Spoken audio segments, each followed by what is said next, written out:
남들은 자식 농사 잘 지었다며 부러워들 했지만 제 인생은 그저 지독한 생선 비린내로 가득했습니다. 평생을 시장 바닥에서 억척스럽게 모아 아들놈 집 한 채 해주고 나니 이제 내 몸 리을 곳 하나 없더군요. 그런 나를 며느리는 유령 취급하며 급기야 짐을 싸서 문 밖으로 던져버렸습니다. 하지만 얘야, 내가 쓰레기라고 버린 내 낡은 보따리 속에 내 아빠가 남긴 100억짜리 땅 문서가 들어있다는 건 꿈에도 몰랐겠지. 오늘 그 지독했던 배신의 시작을 여러분께 들려드리려 합니다. 이야기를 시작하기 전에 구독과 좋아요, 알림 설정 부탁드립니다. 여러분의 응원이 이 억울한 사연을 널리 알리는 큰 힘이 됩니다. 자식 하나만 바라보고 살았습니다. 남편 일찍 보내고 혼자서 그 거친 수산시장에서 칼을 휘두르며 아들 진수를 키웠지요.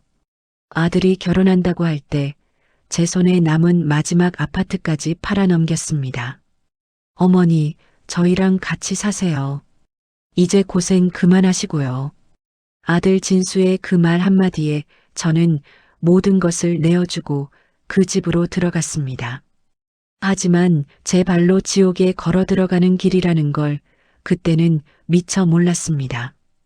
이삿짐이라고 해봐야 평생 쓰던 낡은 장롱 하나와 손때 묻은 나무 괴짝 하나가 전부였습니다. 현관문에 들어서는 순간부터 며느리 해리의 표정은 일그러졌지요. 어머니, 이런 곰팡이 냄새나는 가구를 왜 가져오셨어요? 우리 집 인테리어랑 전혀 안 맞잖아요. 미안하다는 말밖에 할 수 없었습니다. 아들놈은 옆에서 허허 웃으며 여보, 어머니가 아끼시는 거잖아. 라고만 할 뿐 제 편을 들어주지 않았습니다. 그날 밤 제가 배정받은 방은 해가 들지 않는 북쪽 끝방이었습니다. 집안에서의 제 위치는 금세 정해졌습니다. 아들 내외가 출근하고 나면 온 집안 청소는 제 몫이었습니다. 허리가 끊어질 것 같아도 내 자식 귀한 줄만 알고 묵묵히 걸레질을 했습니다. 그런데 며느리는 퇴근해서 돌아오면 먼지를 찾느라 혈안이 되더군요. 어머니, 청소하신 거 맞아요? 식탁 밑에 머리카락 있는 거 안 보이세요? 눈이 침침하시면 말씀을 하세요. 아예 사람을 쓰게. 말이 좋아 사람을 쓴다는 거지. 저보고 나가라는 소리나 다름없었습니다. 가장 서러운 건 먹는 것이었습니다. 자기들끼리 맛있는 거 먹고 남은 잔반은 항상 제 몫이었습니다. 며느리는 냉장고에 유통기한이 지난 음식들만 골라 제 앞에 내놓았습니다. 어머니, 이거 아깝잖아요. 노인들은 소화력도 좋다면서요? 얼른 드세요. 생선 대가리 하나 제대로 못 먹어본 세월이 억울해서 눈물이 났지만 아들 사업이 힘들다는 소리에 입을 닫았습니다. 그렇게 저는 제 집에서 죄인처럼 숨을 죽이며 살았습니다. 어느 날이었습니다. 제가 시장에서 사온 낡은 나무 괴짝을 며느리가 발로 툭툭 차고 있더군요. 이게 대체 뭐길래 방 한가운데 떡하니 있는 거야? 열어보려고 해도 잠겨 있고. 어머니, 여기 뭐 금덩이라도 들었어요? 저는 가슴이 철렁 내려앉았습니다. 아무것도 아니다. 그냥 옛날 사진이랑 잡동사니들이야. 사실 그 괴짝 안에는 죽은 남편이 시장 상인들에게 돈을 빌려주고 받은 차용증들과 30년 전 장부들, 그리고 지금은 신도시가 된 땅의 권리 서류가 숨겨져 있었습니다. 며느리는 코방귀를 뀌며 말했습니다. 돈도 없는 노인네가 비밀은 참 많기도 하네. 아들한테 얹혀 살면서 유세 떨지 마세요. 어머니 명의 아파트 판 돈도 이미 아들 사업 자금으로 다 들어갔는데 이제 남은 건 이 몸뚱이 하나뿐이시잖아요. 그 차가운 눈빛을 보며 깨달았습니다. 이 아이에게 나는 가족이 아니라 이용 가치가 끝난 소모품일 뿐이라는 것을요. 아들 진수 역시 며느리의 등살에 못 이기는 척 저를 피하기 시작했습니다. 명절이 다가오자 며느리의 히스테리는 극에 달했습니다. 어머니, 이번 명절에는 친정 식구들 오기로 했으니까 어디 가서 며칠만 계시면 안 돼요? 아, 그리고 그 쾌쾌한 괴짝은 베란다로 빼놓을게요. 보기 흉해서 도저히 안 되겠어. 제 자존심이었던 괴짝이 베란다 구석지로 밀려나는 모습을 보며 저는 이를 악물었습니다. 아직은 때가 아니었습니다. 저들이 나를 어디까지 밑바닥으로 떨어뜨릴지 그 본성을 끝까지 확인해야만 했습니다. 며칠 뒤 아들놈이 술에 잔뜩 취해 들어왔습니다. 며느리와 크게 싸우는 소리가 거실 너머로 들리더군요. 당신 어머니 때문에 우리 집 구석이 이게 뭐야? 그 낡은 가구들 볼 때마다 숨이 막혀. 돈 한 푼 안 나오는 노인네를 언제까지 모셔야 해? 아들의 대답이 제 가슴에 대못을 박았습니다. 알았어, 여보. 내가 조만간 요양원 알아볼게. 조금만 참아.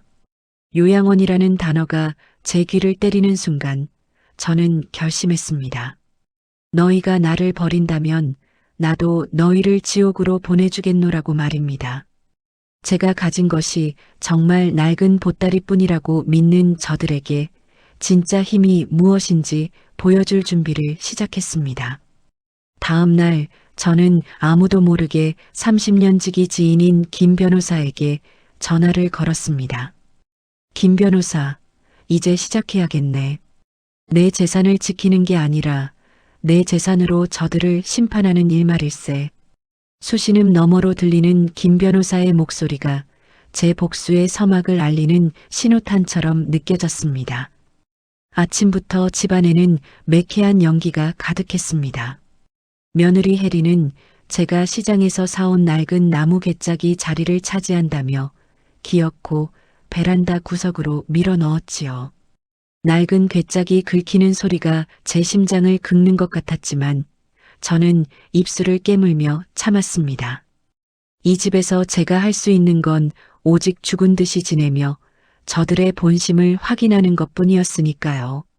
아침 식사 시간 식탁 위에는 김이 모락모락 나는 생선구이와 신선한 샐러드가 올라와 있었습니다. 하지만 제 앞에는 차갑게 식은 정체불명의 국 한 그릇과 말라비틀어진 나물 몇 가지가 전부였지요. 며느리는 아들에게 생선살을 발라주며 살갑게 웃더니 저를 힐끗 보며 말했습니다. 어머니, 냉장고에 있던 두부찌개 남은 거 데워드렸어요. 유통기한이 어제까지긴 한데 노인들은 장이 튼튼해서 괜찮다면서요? 아깝게 버릴 수는 없잖아요. 아들 진수는 그 말을 듣고도 못 들은 척 밥공기에 고개를 쳐박고 있었습니다. 평생을 비린내 나는 생선 상자 짊어지며 대학까지 가르쳐 놓은 아들이었습니다.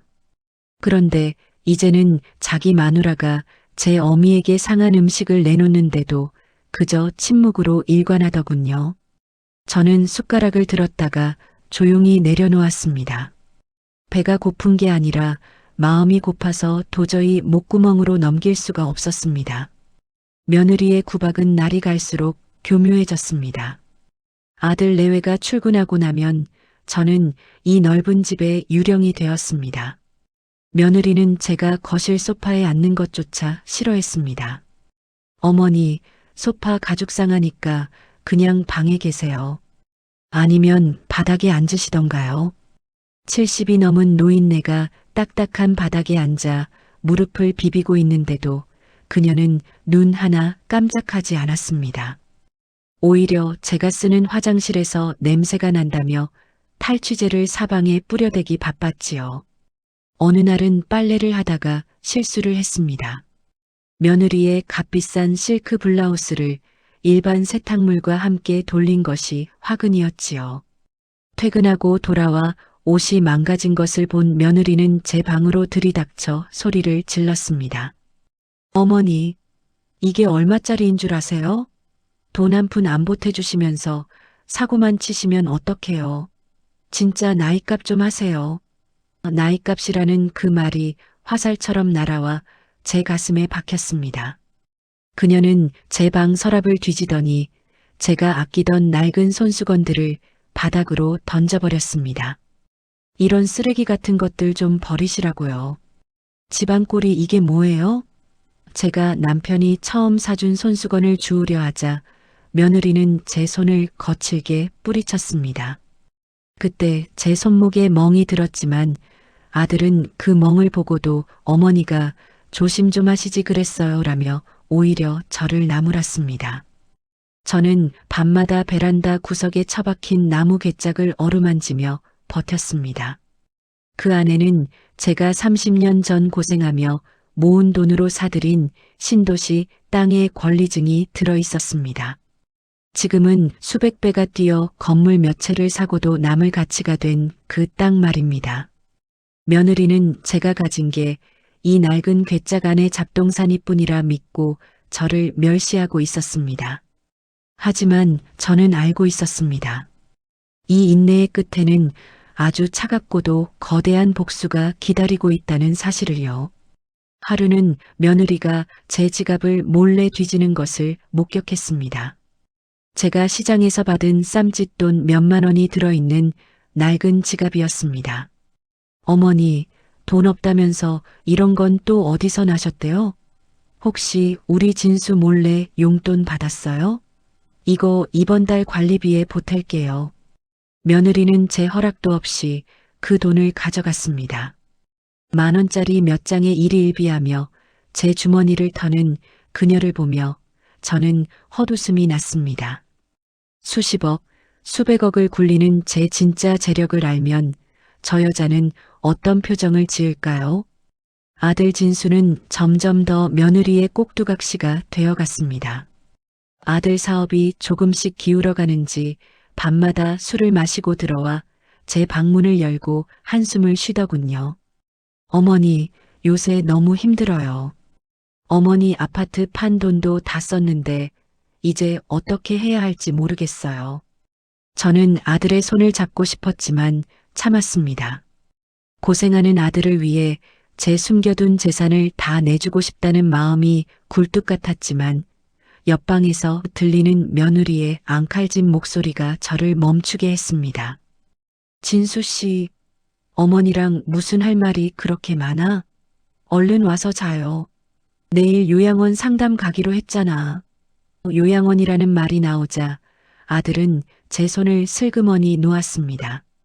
그리고는 미안하다는 말 한마디 없이 방을 나갔습니다. 암흑 같은 방에 혼자 남겨진 저는 차가운 바닥에 누워 천장을 바라보았습니다. 내 자식이라 믿었던 존재가 나를 돈줄로만 보고 그 줄이 끊어지니 이제는 내다버리려 하는구나. 저는 그날 밤 30년 동안 연락을 끊고 지냈던 김 변호사에게 장문의 문자를 남겼습니다. 김 변호사, 내 아이들의 유통기한이 다 된 것 같네.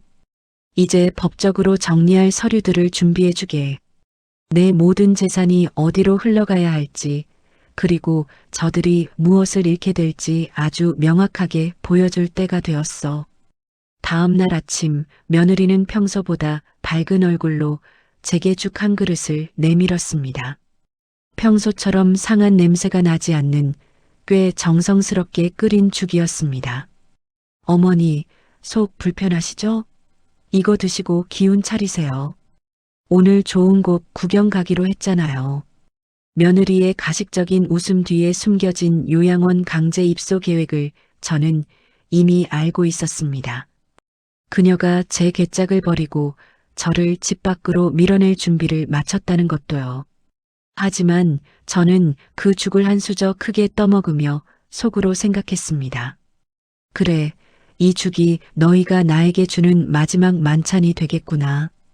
이제부터는 내가 너희에게 어떤 차가운 음식을 대접할지 기대하거라. 비린내 나는 생선 상자 속에서 100억의 건물을 일궈낸 이 할미의 힘이 어떤 것인지 똑똑히 보여주마. 거실에서 들려오는 웃음소리가 오늘따라 유난히 칼날처럼 날카롭게 들렸습니다. 아들 진수와 며느리 혜리는 TV를 보며 배달시킨 치킨을 맛있게 먹고 있었지요. 기름진 냄새가 문틈을 타고 제 좁은 방 안으로 스며들었습니다. 하지만 그들은 저를 부르지 않았습니다. 마치 이 집에 저라는 사람이 처음부터 존재하지 않았던 것처럼 그들의 대화 속에는 오직 자기들만의 세상만 가득했습니다. 저는 배가 고파서가 아니라 그들이 저를 지워버린 것 같은 소외감에 몸을 떨었습니다. 며칠 전부터 무릎 통증이 심해져 걷는 것조차 힘들었지만 아들에게 약한 알 사달라는 말을 차마 꺼내지 못했습니다. 며느리 눈치를 보며 전전긍긍하는 아들의 모습이 안쓰럽기도 했고 그런 아들에게 짐이 되기 싫다는 마지막 자존심 때문이었습니다. 하지만 그 자존심은 결국 저를 더 깊은 수렁으로 밀어넣고 있었습니다. 잠시 화장실을 가기 위해 문을 열고 거실로 나갔을 때였습니다. 며느리는 제가 나오는 것을 보자마자 노골적으로 인상을 찌푸리며 코를 쥐었습니다. 진수 씨, 어머니 방에서 나오는 냄새 좀 어떻게 안 돼? 거실까지 다 퍼지잖아. 청소기를 돌려도 소용이 없네. 아들은 그 말을 듣고도 치킨 다리를 뜯으며 대수롭지 않게 대답했습니다. 나중에 내가 방향제 하나 사다 놓을게. 당신이 좀 참아. 그 방향제라는 말이 제 가슴을 후벼 팠습니다. 어머니의 몸에서 나는 세월의 냄새를 그저 악취로 치부하고 그것을 가리기 위해 인공적인 향기를 뿌리겠다는 아들의 무심함이 저를 무너뜨렸습니다. 저는 화장실 문을 닫고 한참을 서 있었습니다. 거울 속의 제 모습은 제가 알던 김말순이 아니었습니다. 시장 바닥에서 생선 비린내를 훈장처럼 달고 살며 당당했던 그 여자는 어디 가고 이제는 자식 눈치를 보며 숨소리조차 크게 내지 못하는 초라한 노인네만 남았습니다. 다음 날 아침 며느리는 제가 빨래 바구니에 넣어둔 내복을 보며 소리를 질렀습니다. 어머니, 이런 낡은 옷은 그냥 버리세요. 세탁기 돌리기 아까워요. 그리고 이런 건 따로 빠셔야죠. 우리 옷에 먼지 묻잖아요. 저는 아무 말 없이 바닥에 던져진 제 옷가지를 주워들었습니다. 그때 거실로 나오던 아들이 제 멍든 손목을 보았습니다. 며칠 전 며느리가 제 손을 뿌리칠 때 생긴 시퍼런 멍이었습니다. 어머니, 손목이 왜 그래요? 어디 부딪히셨어요? 아들의 물음에 저는 잠시 기대를 했습니다. 며느리의 악행을 폭로하고 싶었습니다. 하지만 며느리가 옆에서 차가운 목소리로 가로챘습니다. 노인네들이 다 그렇지 뭐. 뼈가 약해서 살짝만 스쳐도 멍든다잖아. 내가 조심하시라고 그렇게 말해도 안 들으셔. 아들은 그 말을 믿는 건지 아니면 믿고 싶은 건지 고개를 끄덕이며 제 시선을 피했습니다.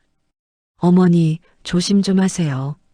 해리 힘들게 하지 마시고요. 그 순간 저는 깨달았습니다. 방과는 중립이 아니었습니다. 아들의 방과는 며느리의 악행에 날개를 달아주는 가장 적극적인 가담이었습니다.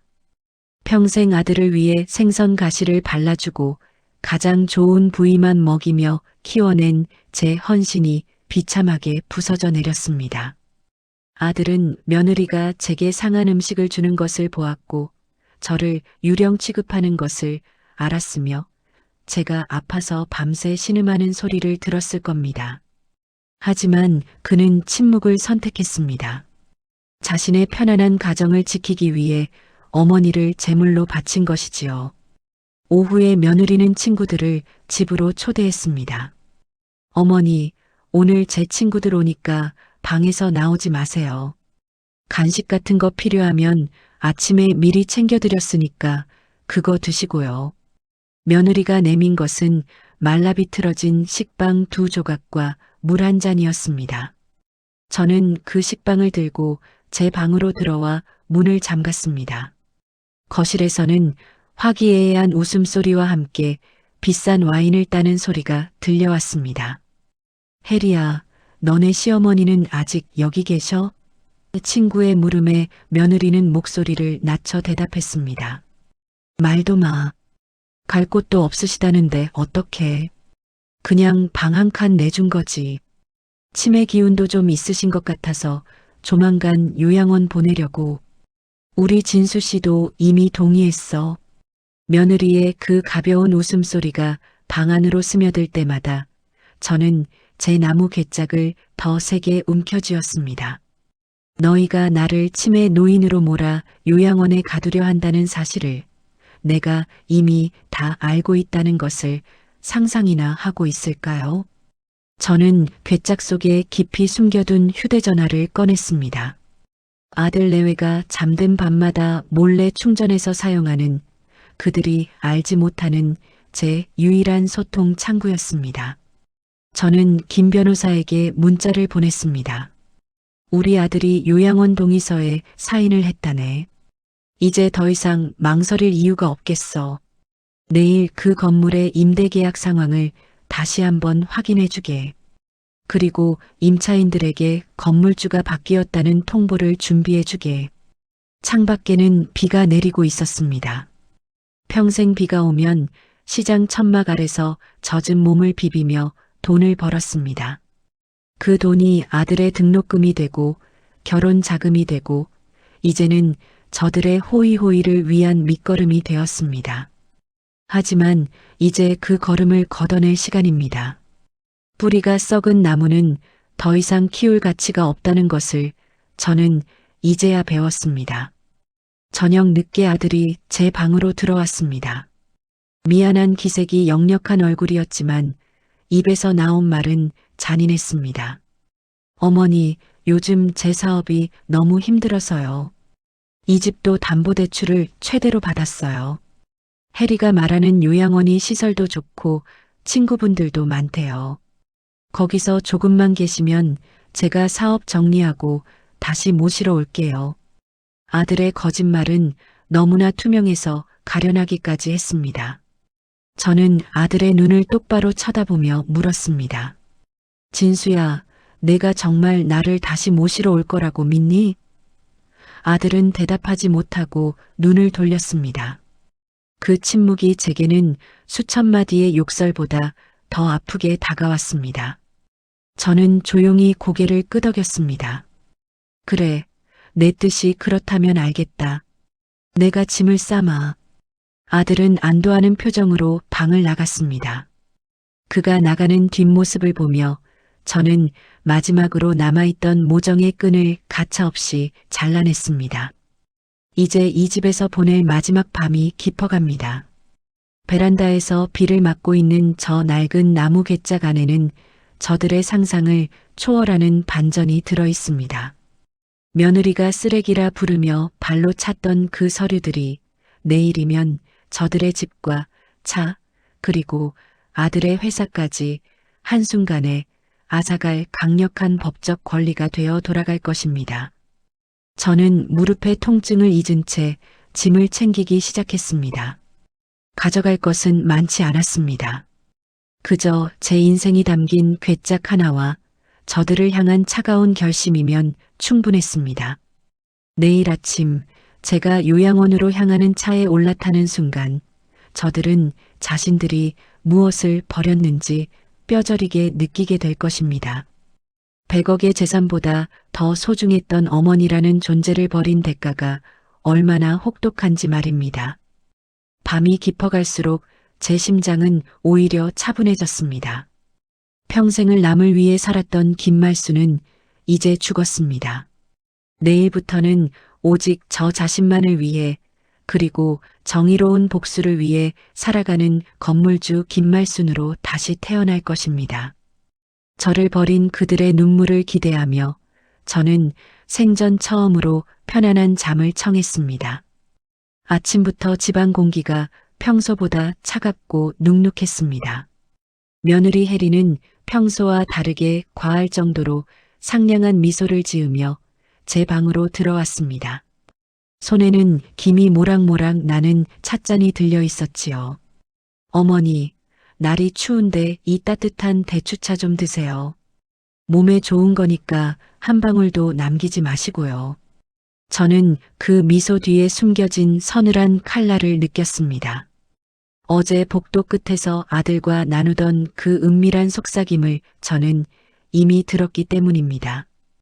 그들은 저를 집에서 치우기 위해 가장 확실한 방법을 선택했습니다. 바로 저를 치매 환자로 만드는 것이었지요. 며느리는 차를 내려놓으며 은근슬쩍 말을 건넸습니다. 어머니, 아까 거실에 둔 제 지갑 보셨어요? 거기 현금이 꽤 들어있었는데 감쪽같이 사라졌네요. 혹시 어머니가 어디 다른 데에 두신 거 아니에요? 저는 기가 막혔습니다. 아침 내내 방 밖으로 나간 적도 없는 저를 도둑으로, 아니 기억력이 가물가물한 노인으로 몰아가고 있었습니다. 제가 아니라고 단호하게 말하자 며느리는 한숨을 크게 쉬며 거실에 있는 아들을 불렀습니다. 진수 씨, 이것 좀 봐. 어머니가 또 기억을 못하셔. 아까 분명히 지갑 만지시는 거 내가 봤는데 이제는 본 적도 없다고 하시잖아. 이거 정말 심각한 거 아니야? 아들은 난처한 표정으로 방으로 들어왔습니다. 그는 제 눈을 피하며 며느리의 편을 들었습니다. 어머니, 정말 기억 안 나세요? 요즘 자꾸 깜빡깜빡 하시잖아요. 어제도 냄비 태우실 뻔했다면서요. 그것은 명백한 거짓말이었습니다.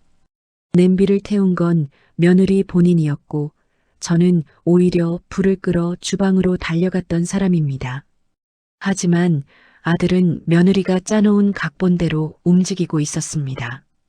그들에게 저는 이미 사랑하는 어머니가 아니라 자신들의 안락한 삶을 방해하는 처리해야 할 폐기물이었습니다. 저는 입을 굳게 다물었습니다.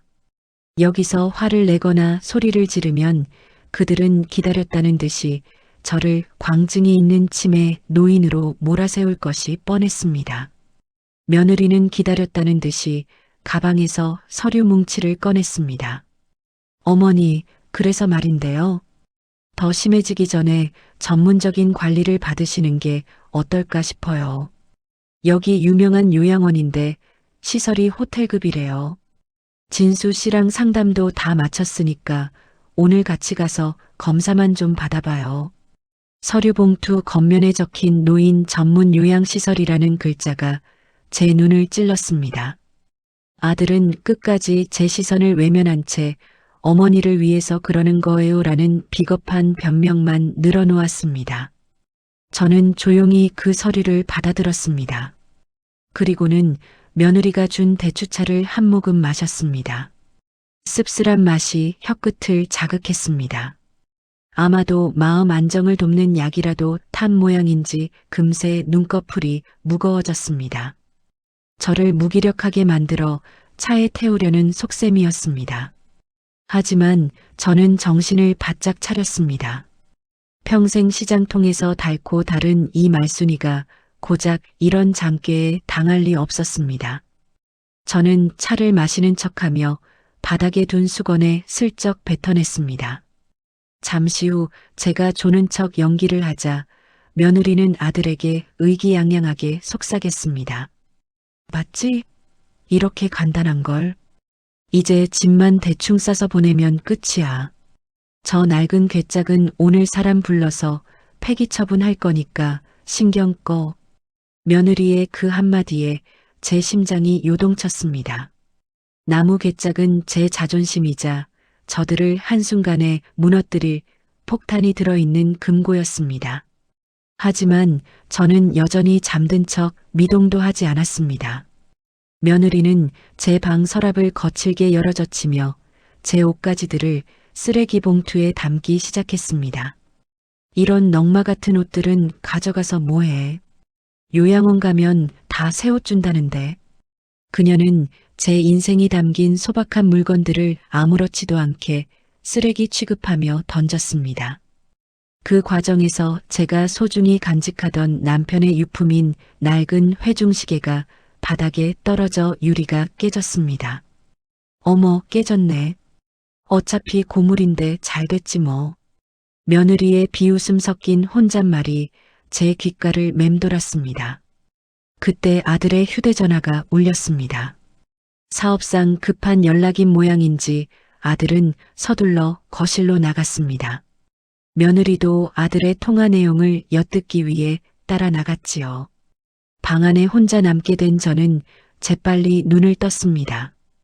그리고는 괴짝 안쪽 깊숙한 곳에 숨겨진 이중 바닥을 열었습니다. 그곳에는 김 변호사가 보내온 제 소유의 건물 등기부 등본과 아들의 회사 지분 40%를 제가 소유하고 있다는 증명서가 들어 있었습니다. 저는 그 서류들을 품 안 깊숙이 챙겼습니다.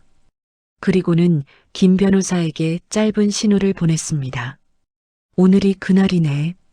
자네가 말한 대로 모든 준비를 끝내주게. 요양원 차가 오기 전에 내가 먼저 움직일 걸세. 문자를 보내자마자 밖에서 며느리의 발소리가 들려왔습니다. 저는 다시 눈을 감고 깊은 잠에 빠진 연기를 했습니다. 며느리는 제 방으로 들어와 제 어깨를 흔들었습니다. 어머니, 일어나세요. 이제 가셔야죠. 좋은 곳으로 모셔다 드릴게. 저는 힘겹게 눈을 뜨는 척하며 며느리의 부축을 받아 거실로 나갔습니다. 아들은 현관문 앞에서 제 짐 가방을 들고 서 있었습니다. 그의 얼굴에는 미안함과 안도감이 뒤섞인 기괴한 표정이 서려 있었습니다. 어머니, 가서 건강하게 잘 계세요. 제가 자주 갈게요.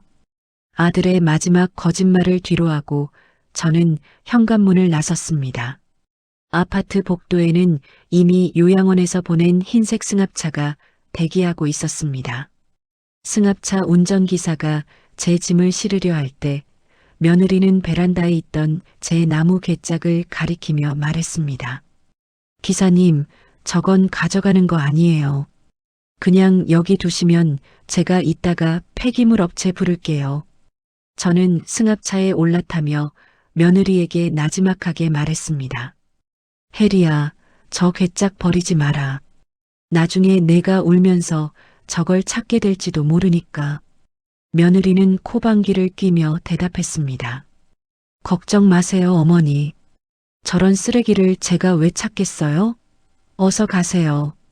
차 문이 닫히고 승합차가 지하 주차장을 빠져나가는 순간 저는 차 안에서 거울을 보며 헝클어진 머리를 정리했습니다. 그리고는 제 품 안에 있는 서류 뭉치를 확인했습니다. 이제 곧 아파트 단지 입구에서 기다리고 있을 김 변호사의 검은색 세단으로 갈아탈 예정이었습니다. 요양원 기사는 이미 김 변호사가 매수한 사람이었으니까요. 아들 내외는 제가 요양원으로 향하고 있다고 믿겠지만 제가 향하는 곳은 제 소유의 100억대 건물이 있는 강남 한복판이었습니다. 백미러로 점점 멀어지는 아들 내외의 아파트를 바라보았습니다. 평생을 바쳐 일군 가정이 한순간에 모래성처럼 무너지는 소리가 들리는 듯 했습니다. 아들아, 그리고 며느리야. 너희는 오늘 가장 소중한 것을 버렸단다. 단순히 늙은 어머니를 버린 게 아니라 너희의 유일한 생명줄이자 마지막 기회를 스스로 걷어찬 것이지. 이제 너희가 누리던 그 모든 평온함은 오늘로 끝이다. 차는 단지 정문을 통과해 한적한 도로가에 멈춰 섰습니다. 그곳에는 김 변호사가 정중하게 차 문을 열고 기다리고 있었습니다. 저는 승합차에서 내려 김 변호사의 세단에 올라탔습니다. 회장님, 고생 많으셨습니다. 모든 준비는 끝났습니다. 이제 명령만 내리시면 됩니다. 김 변호사의 말에 저는 차갑게 대답했습니다. 그래, 바로 시작해. 우선 아들놈 회사의 대출금부터 회수하고 저 집의 명의 이전 소송을 진행하게. 내일 아침 해가 뜨기 전에 저들이 자신들이 처한 현실을 뼈저리게 느끼게 해줘야지. 세단은 부드럽게 도로를 달리기 시작했습니다. 저는 차창 너머로 비치는 제 얼굴을 보았습니다. 더 이상 나약한 노인 김말수는 없었습니다.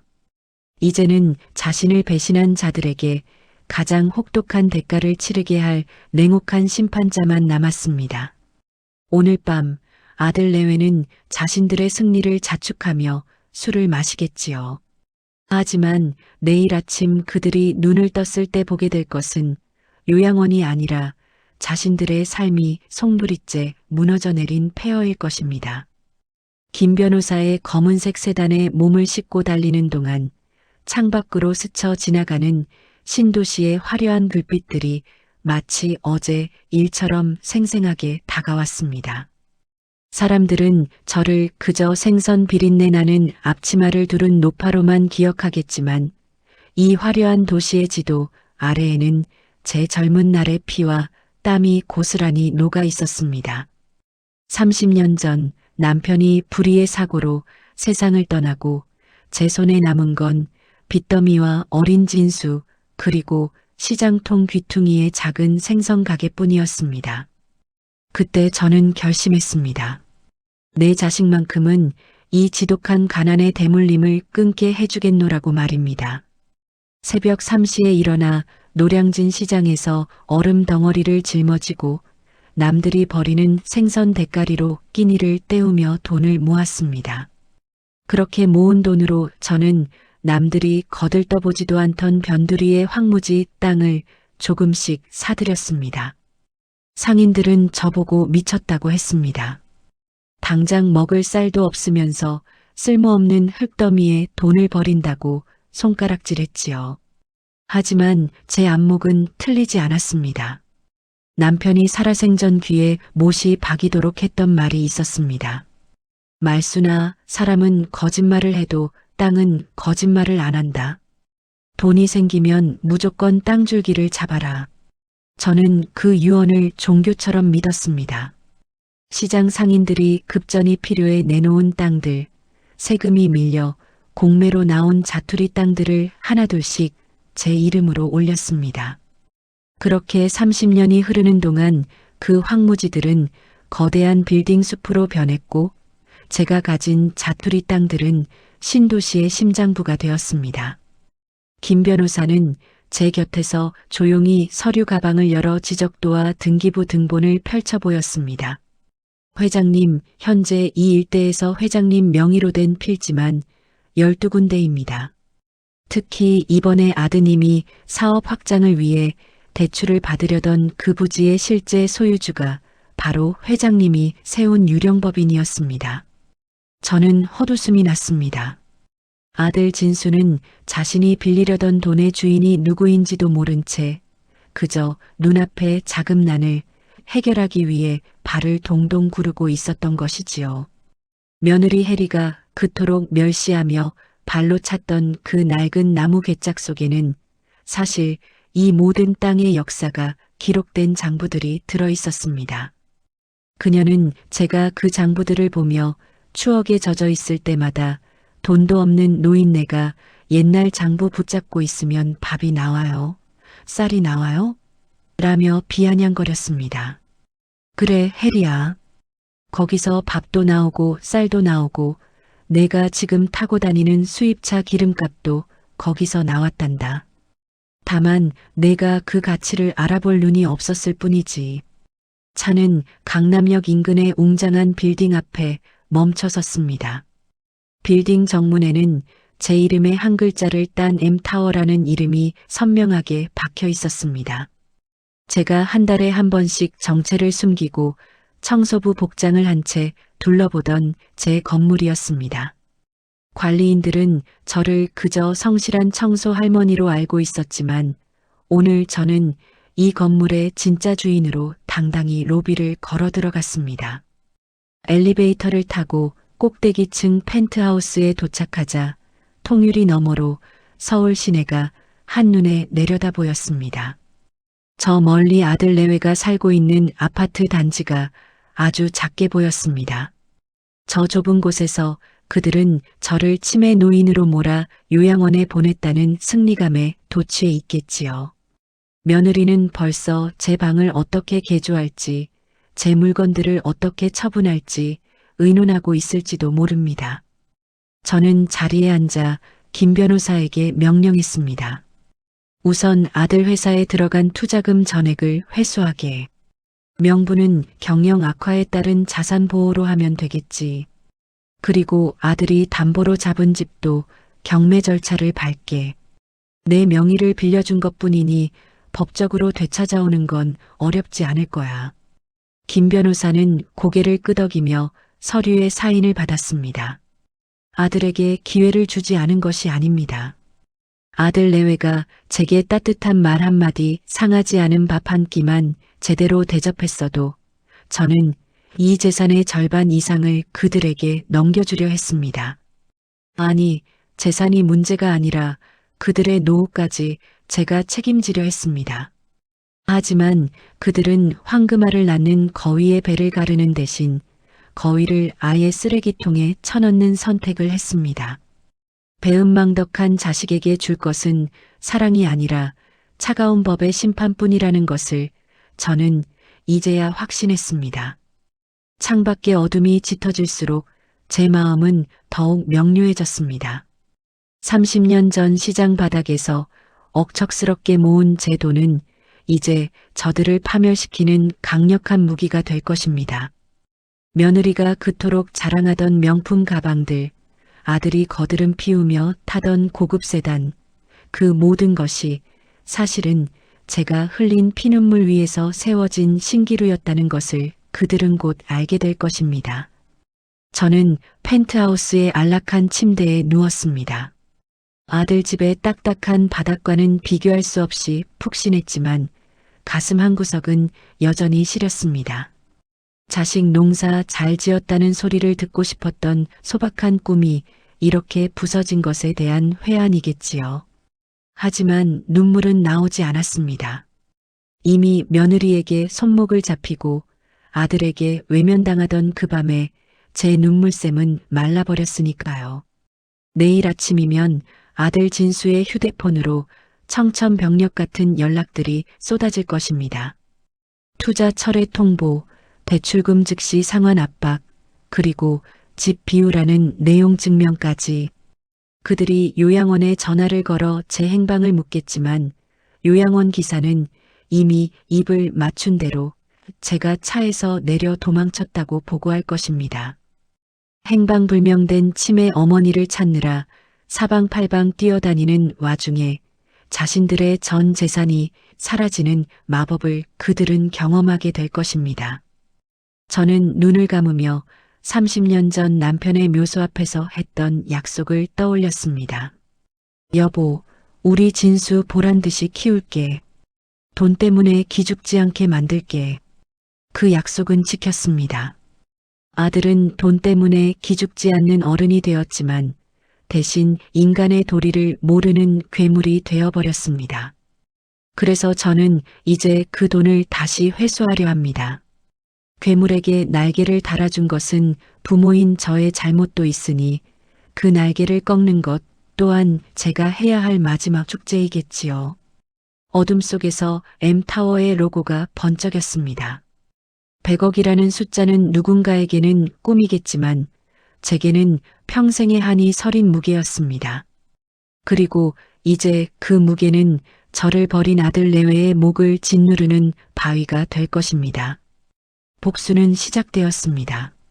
그리고 이 복수의 끝에서 제가 얻을 것은 잃어버린 제 인생의 주도권입니다.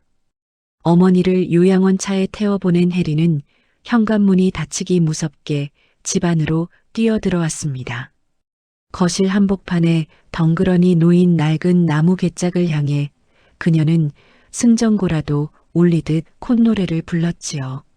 며느리에게 그 괴짝은 곰팡이 냄새나는 노인네의 집착이자 집안의 품격을 떨어뜨리는 흉물에 불과했습니다.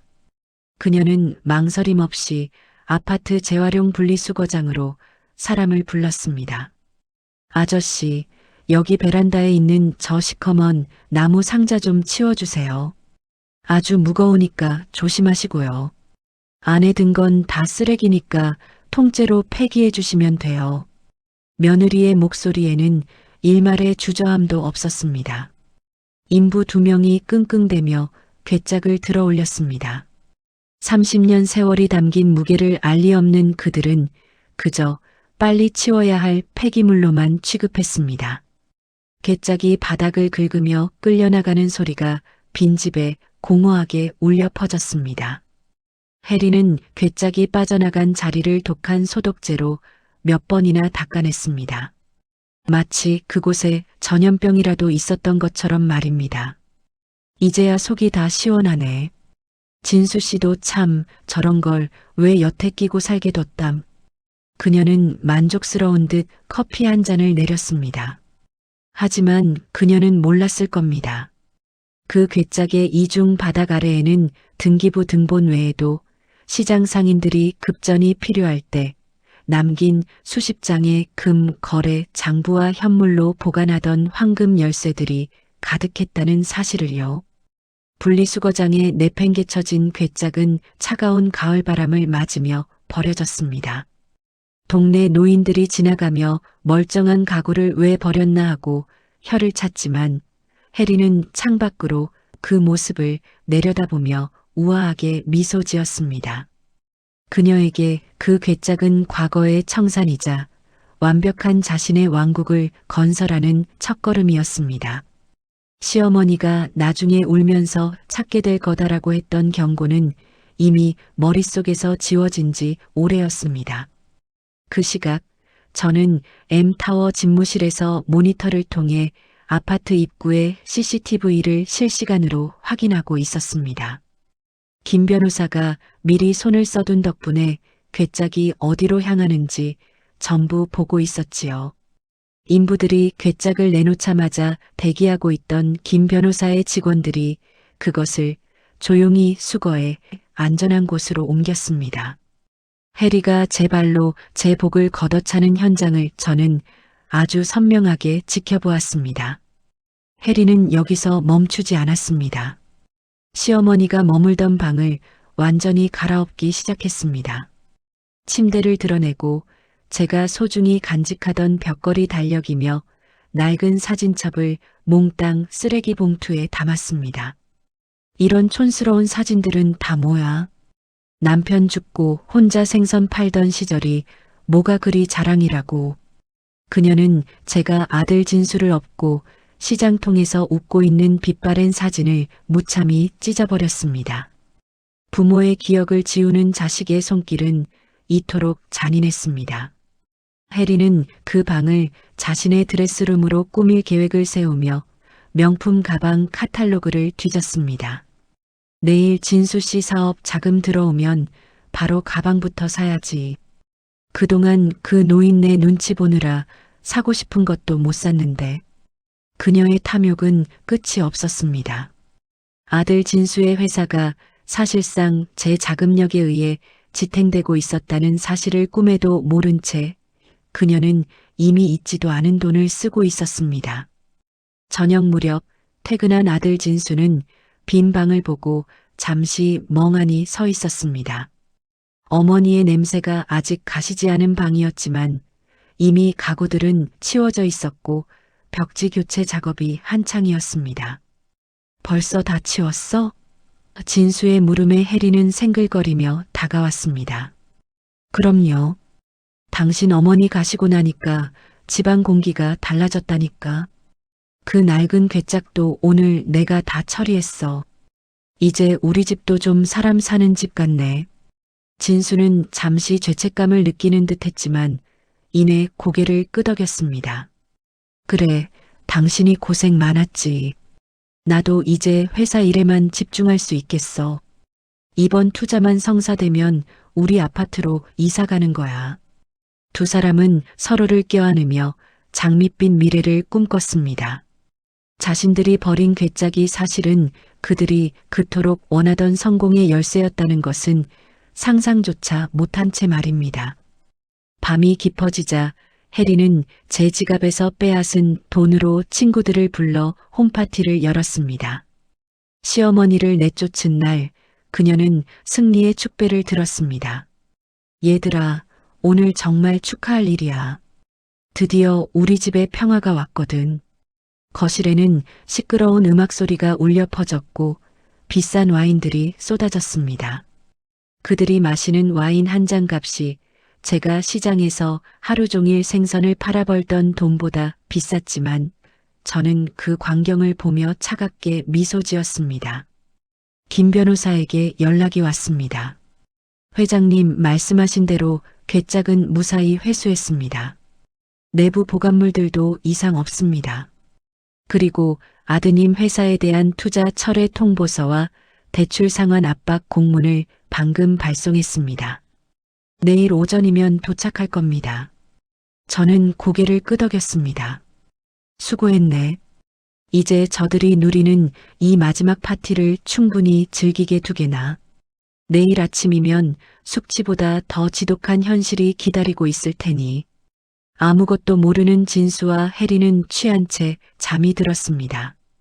해리는 잠결에 시어머니의 낡은 나무 괴짝이 거실 한복판에서 불타오르는 꿈을 꾸었다고 합니다. 하지만 그것은 꿈이 아니라 그녀의 화려했던 삶이 무너져 내리는 전조였습니다. 평생을 남에게 베풀며 살아온 제 인내심이 바닥을 드러냈을 때 그 대가가 얼마나 혹독한지 저는 이제 행동으로 보여줄 준비를 마쳤습니다. 다음 날 새벽 해가 뜨기도 전에 아들 진수의 휴대폰이 미친 듯이 울리기 시작했습니다. 회사의 재무이사로부터 온 다급한 연락이었습니다. 대표님, 큰일 났습니다. 주 투자처에서 갑자기 자금 회수 통보가 왔습니다. 당장 오늘 오전까지 30억을 상환하지 않으면 부도 처리된다고 합니다. 진수는 잠결에 전화를 받았다가 소스라치게 놀라 일어났습니다. 옆에서 자던 해리도 비명소리에 눈을 떴습니다. 무슨 일이야? 30억이라니? 진수의 얼굴은 순식간에 흑빛으로 변했습니다. 그에게는 그만한 돈이 없었습니다. 유일한 희망이었던 어머니의 아파트 판매 대금도 이미 투자로 날려버린 지 오래였습니다. 이제 그에게 남은 건 어머니가 사준 이 아파트 한 채뿐인데 이것마저 담보로 잡혀 있다는 사실을 해리는 아직 모르고 있었습니다. 진수는 허둥지둥 옷을 챙겨 입으며 어머니에게 전화를 걸었습니다. 요양원에 계실 어머니에게 돈을 빌려달라고 할 염치조차 없었지만 당장 죽게 생긴 마당에 찬밥 더운 밥 가릴 처지가 아니었지요. 하지만 들려오는 음성은 차가웠습니다. 지금 거신 번호는 없는 번호이거나 제가 이미 번호를 바꾸고 자취를 감췄다는 것을 그는 알지 못했습니다. 그는 요양원에 전화를 걸어 행방을 물었습니다. 어머니, 저희 어머니 거기 잘 도착하셨죠? 하지만 요양원 측의 답변은 그를 절망으로 몰아넣었습니다. 아드님, 어제 오시던 중에 어머니께서 휴게소에서 갑자기 사라지셨다고 보고받았습니다. 저희도 지금 사람을 풀어 찾고 있습니다. 진수는 휴대폰을 떨어뜨렸습니다. 어머니도 사라지고 돈줄도 막히고 회사는 부도 위기. 해리는 그제야 사태의 심각성을 깨닫고 바닥에 주저앉았습니다. 어머니가 사라졌다고? 그 노인네가 치매인데 어디로 가? 돈은 어떻게 하고? 그녀는 끝까지 돈 걱정뿐이었습니다. 저는 그 모든 아수라장을 제 집무실의 대형 화면으로 지켜보고 있었습니다. 이제야 연극의 막이 올랐습니다. 며느리가 쓰레기장에 내던진 것은 제 괴짝이 아니라 바로 자신들의 운명이었습니다. 아들 진수의 회사는 아침부터 아수라장이었습니다. 주 투자처에서 날아온 투자 철회 통보와 은행의 대출금 즉시 상환 압박은 평화롭던 아침을 지옥으로 바꾸기에 충분했습니다.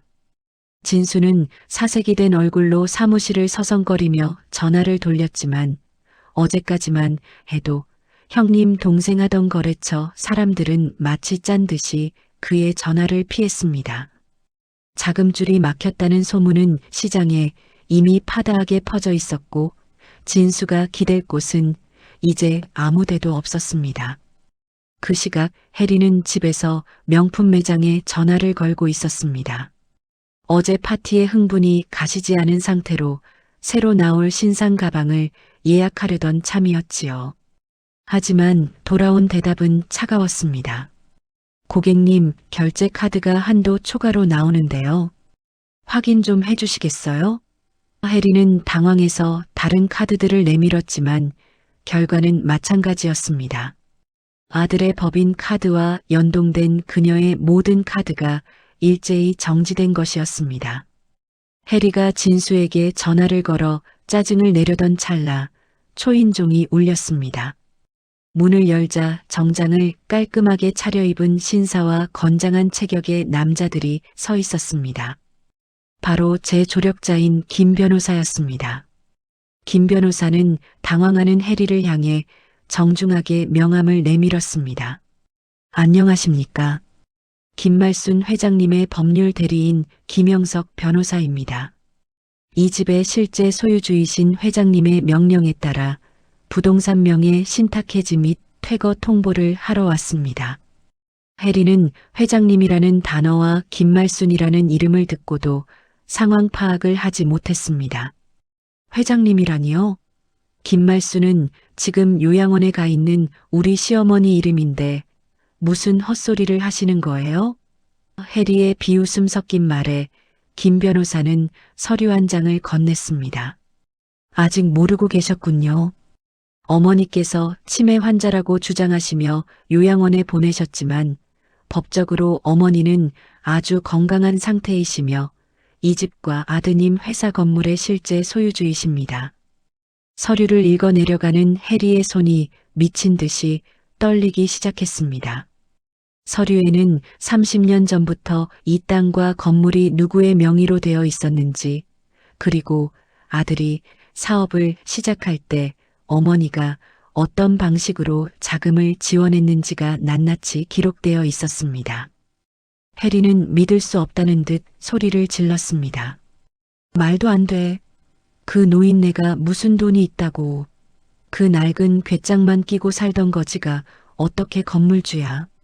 김 변호사는 눈 하나 깜짝하지 않고 대답했습니다. 그 쓰레기 취급하며 버리신 괴짝 안에 모든 증거가 들어 있었습니다.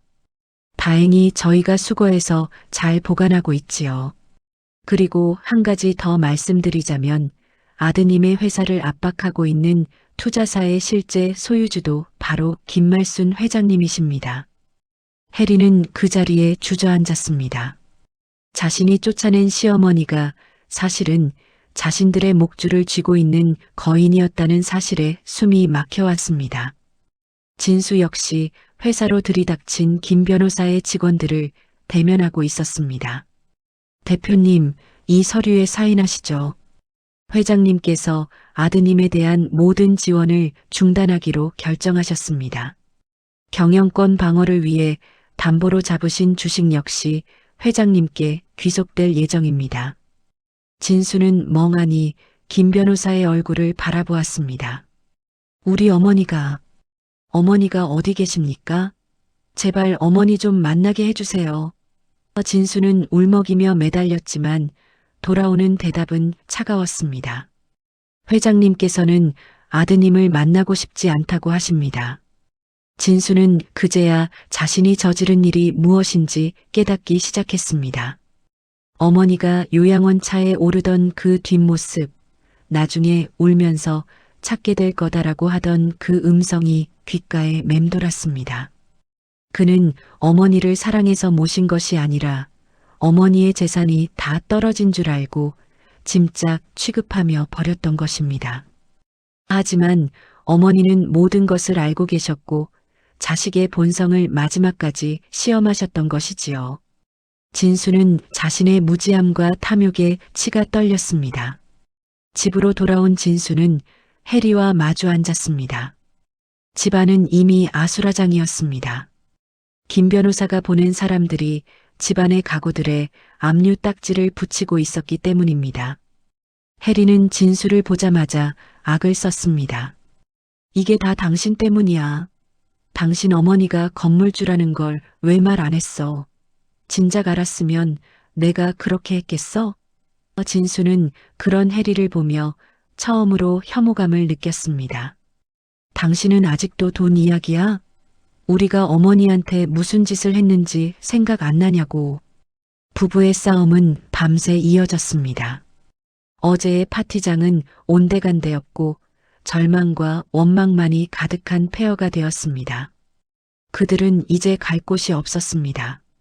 아파트에서는 이번 주 안으로 나가야 했고 회사는 당장 부도가 날 판이었습니다. 진수는 어머니에게 수백 번 전화를 걸었지만 연결되지 않았습니다. 그는 마지막 희망을 걸고 김 변호사에게 다시 무릎을 꿇었습니다. 제발 어머니께 전해주세요. 제가 죽을 죄를 지었습니다. 한 번만 기회를 달라고요. 하지만 저는 M타워의 집무실에서 김 변호사의 보고를 받으며 단호하게 고개를 저었습니다. 기회는 이미 여러 번 주었네. 상한 밥을 내놓을 때도, 나를 치매로 몰 때도, 요양원 동의서에 사인할 때도 말이야. 자식이라는 이름으로 부모를 짓밟은 자에게 용서는 사치일 뿐이야. 저는 창밖의 화려한 야경을 바라보며 결심을 굳혔습니다. 저들이 겪어야 할 고통은 이제 시작에 불과했습니다. 김 변호사는 다음 단계를 준비했습니다.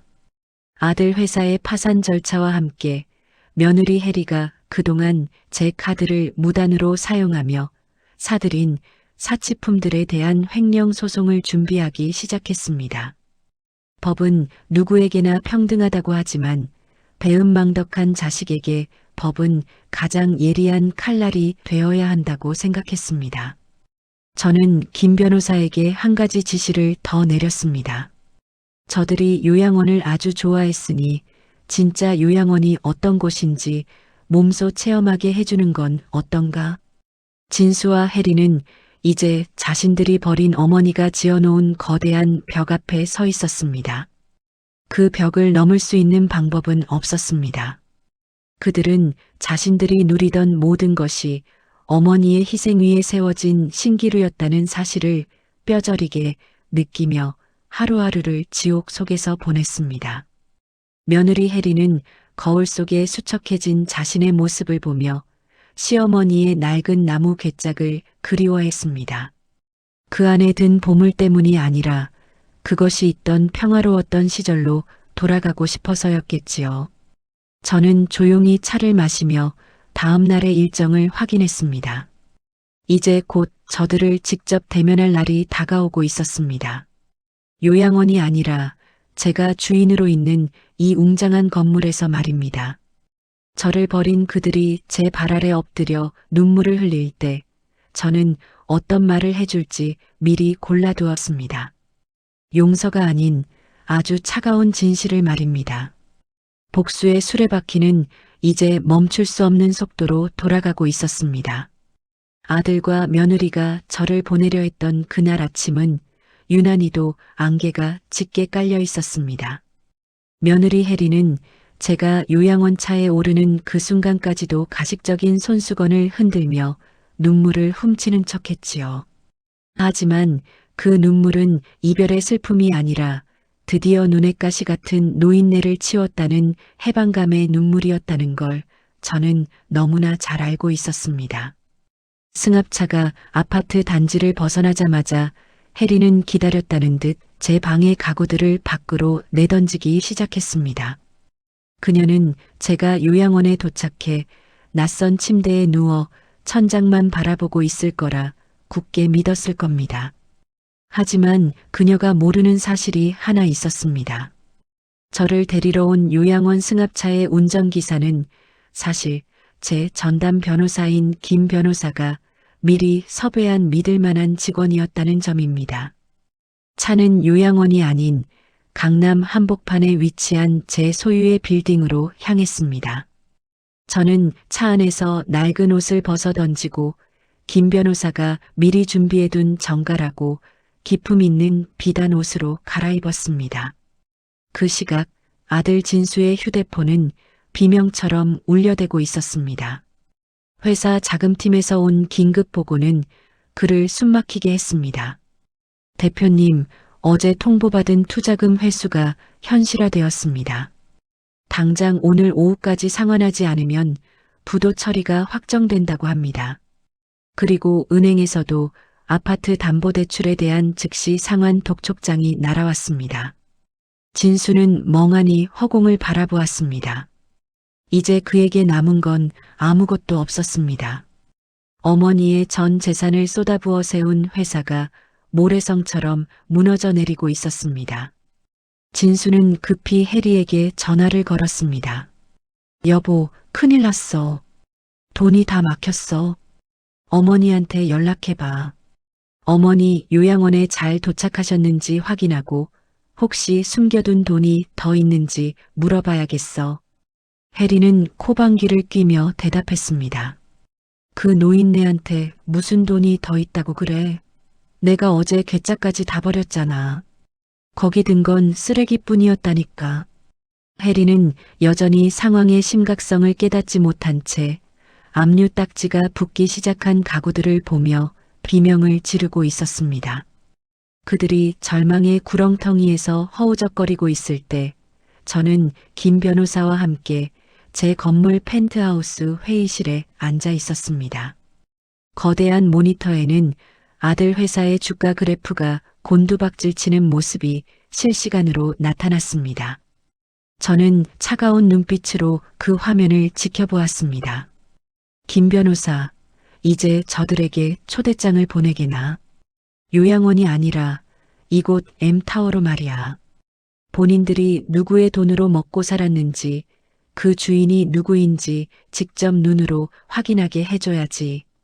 김 변호사는 정중하게 고개를 숙이며 비서들에게 지시를 내렸습니다. 잠시 후 진수와 해리에게 한 통의 메시지가 전달되었습니다. 귀하의 회사 및 자산에 대한 최종 정리 권한을 가진 채권자 대표와의 면담이 오늘 오후 ECM 타워에서 있을 예정입니다.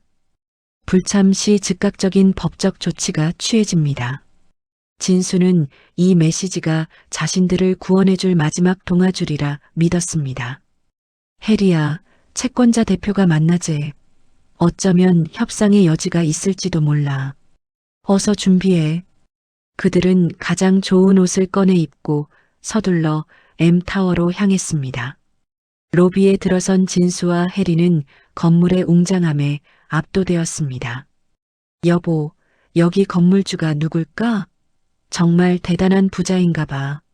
해리는 그 건물의 이름인 M타워의 M이 자신의 시어머니 말순의 이니셜이라는 사실은 꿈에도 모른 채 건물의 화려함을 시기 어린 눈으로 바라보았습니다.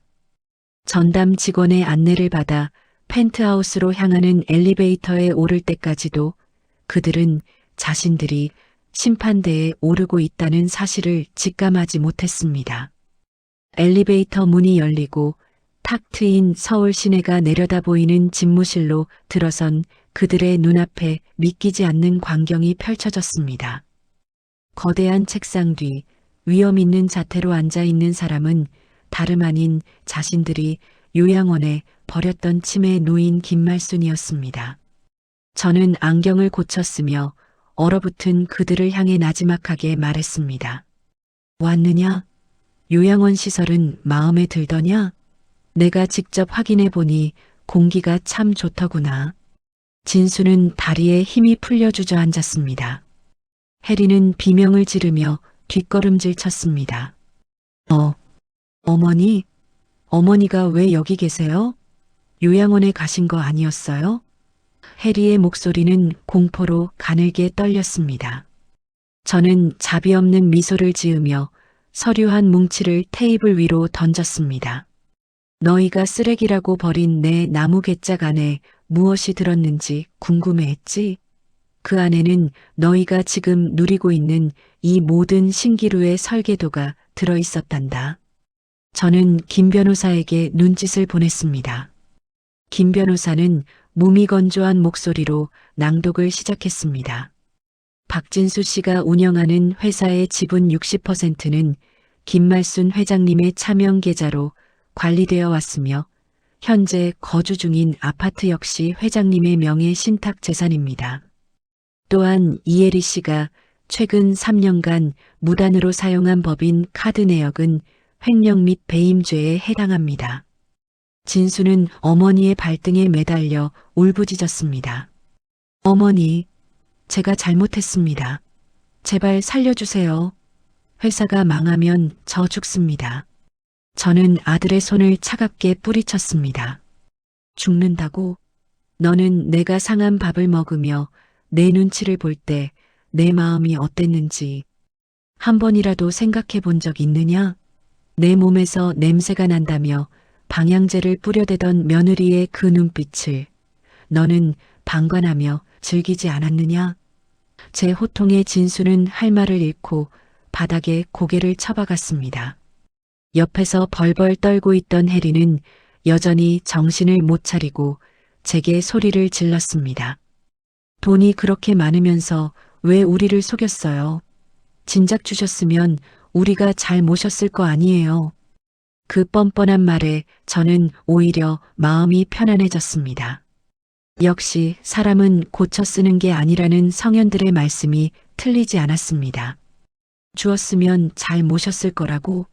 너희는 이미 내 아파트와 내 평생의 헌신을 다 가져가지 않았느냐. 그런데도 너희는 나를 요양원이라는 감옥에 가두려 했지. 그것이 너희가 말하는 효도더냐?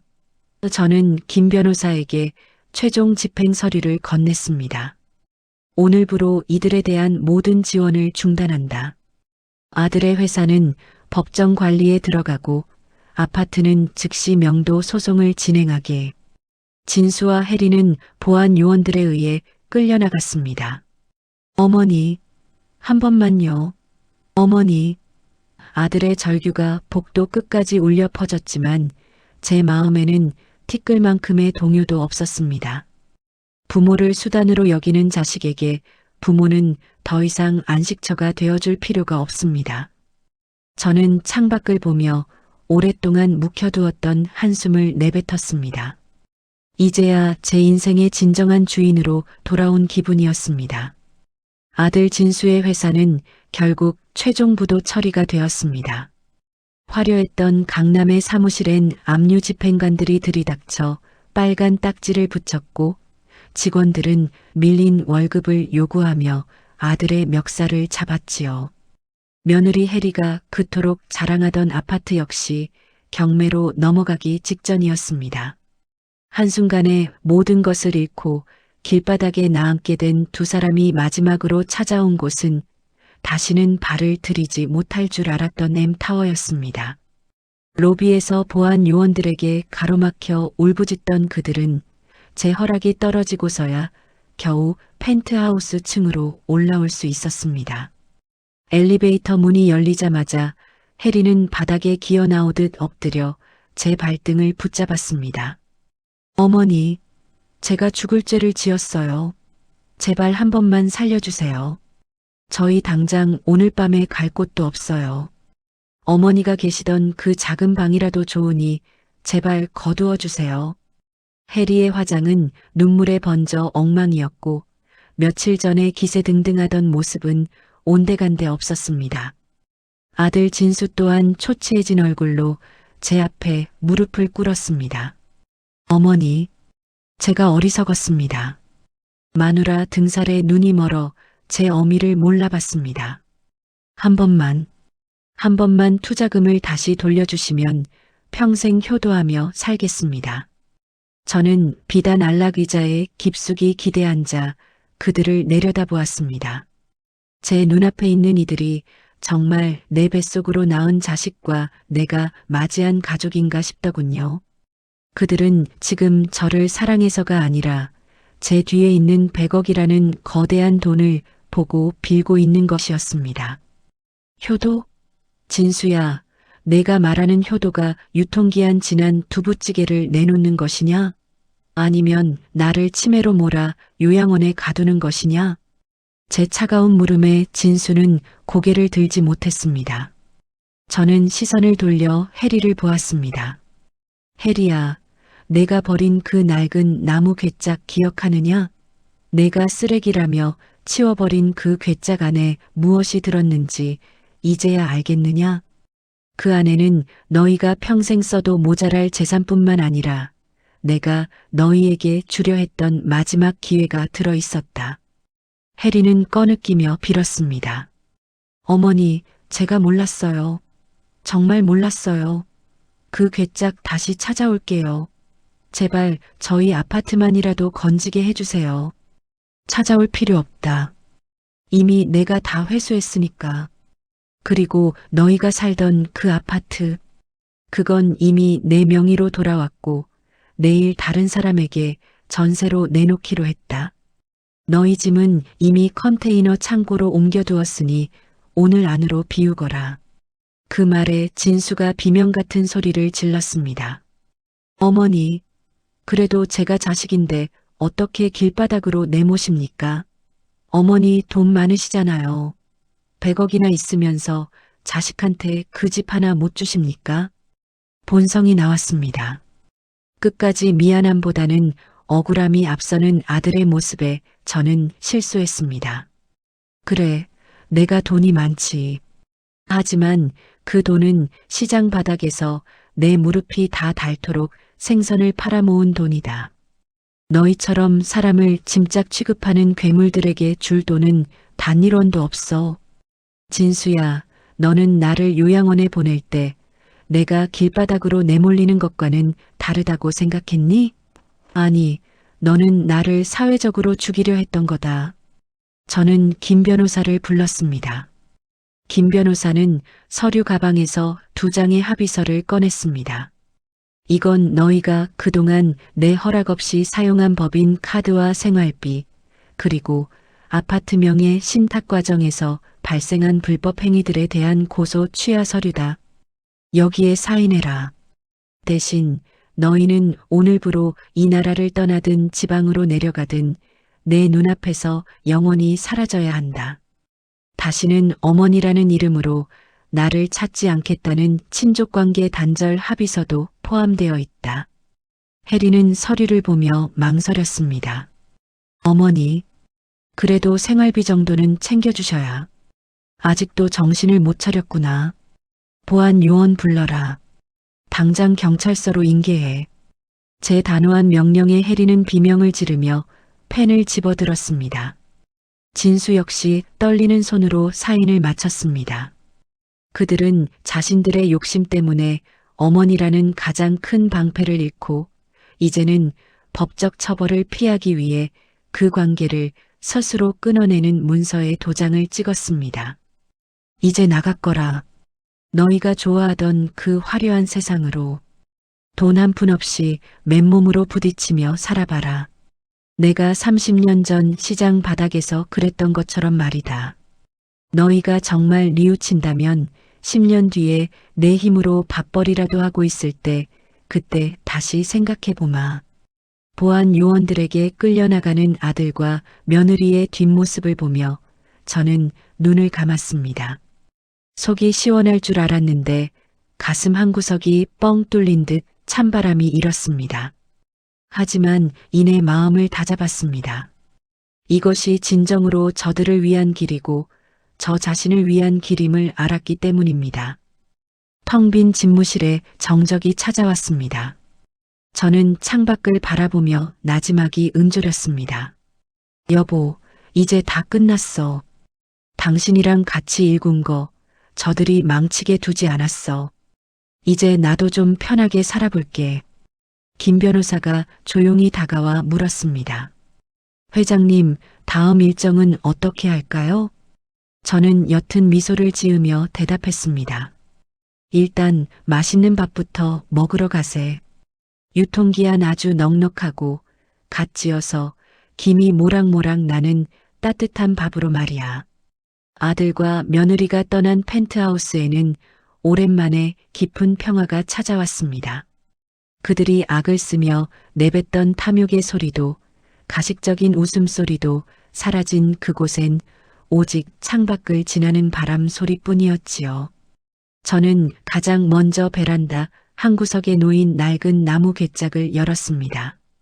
김 변호사가 정성껏 닦아놓은 괴짝에선 은은한 나무 향과 함께 제 젊은 날의 비린내 섞인 땀 냄새가 나는 듯 했습니다. 괴짝 안에는 이제 종이 서류들 대신 제가 평생 찍고 싶어도 시간이 없어 찍지 못했던 가족들의 옛 사진들과 남편이 생전에 선물했던 빛바랜 머리핀 하나가 놓여 있었습니다. 저는 그것을 손에 쥐고 거울 앞에 섰습니다.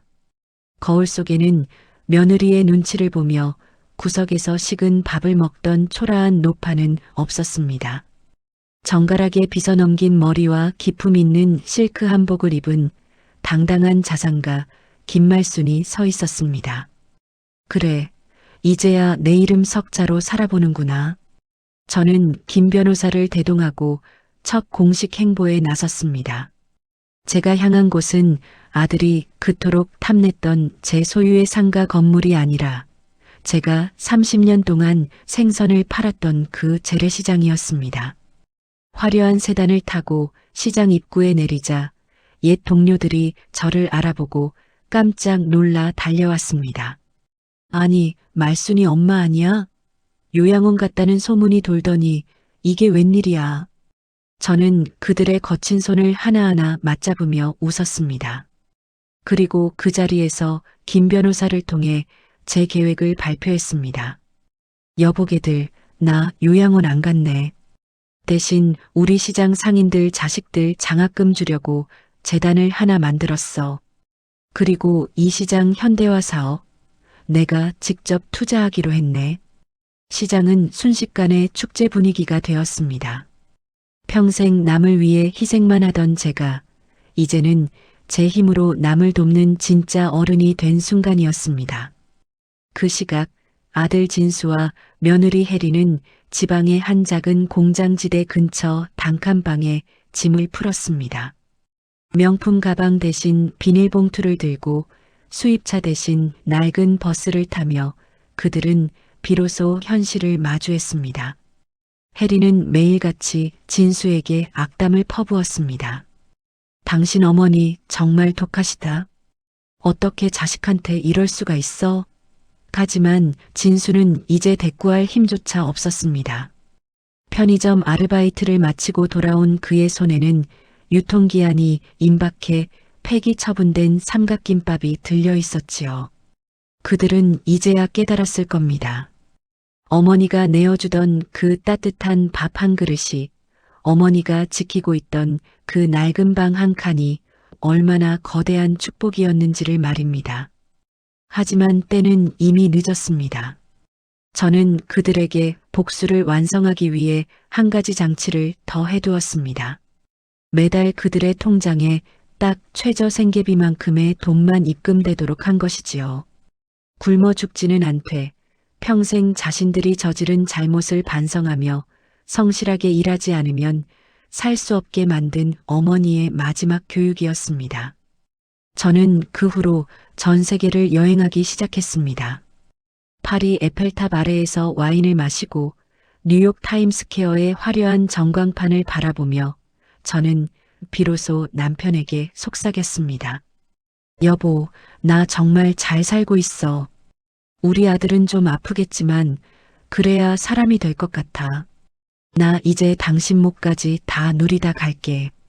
귀국하는 길, 저는 공항에서 우연히 텔레비전 뉴스를 보았습니다. 고령화 시대, 자식에게 배신당한 노인들의 사연이 흘러나오더군요. 저는 화면 속에서 울고 있는 노인들을 보며 다짐했습니다. 제 100억 자산 중 상당 부분을 황혼의 권리를 지키는 법률지원센터에 기부하기로 말입니다. 저처럼 자식에게 버림받으면서도 목소리를 내지 못하는 이들을 위해 제 괴짝을 다시 열기로 한 것이지요. 어느덧 1년이 흘러 다시 가을이 왔습니다. 저는 제 건물 옥상 정원에 앉아 잘 익은 대추차 한 잔을 마시고 있었습니다. 그때 김 변호사가 편지 한 통을 가져왔습니다. 아들 진수가 보낸 참회록이었습니다. 어머니, 오늘 처음으로 제가 직접 번 돈으로 따뜻한 국밥 한 그릇을 사 먹었습니다. 어머니가 왜 그때 그 상한 음식을 보며 눈물을 참으셨는지 이제야 조금 알 것 같습니다. 용서를 구하지는 않겠습니다. 다만 어머니가 주신 이 고통이 저를 사람으로 만들고 있다는 것만은 말씀드리고 싶습니다. 부디 건강하세요.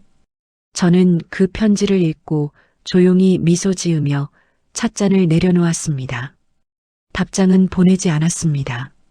진정한 용서는 입으로 하는 것이 아니라 삶으로 증명하는 것이니까요. 저는 다시 고개를 들어 푸른 하늘을 보았습니다. 인생은 70부터라는 말이 이제야 실감이 납니다. 100억의 돈보다 더 소중한 것은 누구의 어머니도 누구의 시어머니도 아닌 나 자신으로 당당하게 서 있는 이 순간이라는 것을요. 저는 오늘도 제 낡은 나무 괴짝을 쓰다듬으며 하루를 시작합니다. 그 안엔 이제 슬픔 대신 내일의 여행지가 적힌 티켓과 새로 사귄 친구들의 편지가 가득 차 있습니다. 여러분, 제 긴 이야기를 끝까지 들어주셔서 감사합니다. 부모의 희생을 당연하게 여기는 세상이라지만 여러분의 인생은 오직 여러분의 것입니다. 저 김말순처럼 여러분도 인생의 마지막 막에서 가장 화려한 주인공이 되시길 진심으로 응원합니다. 제 이야기는 여기서 마칩니다. 모두 행복하십시오.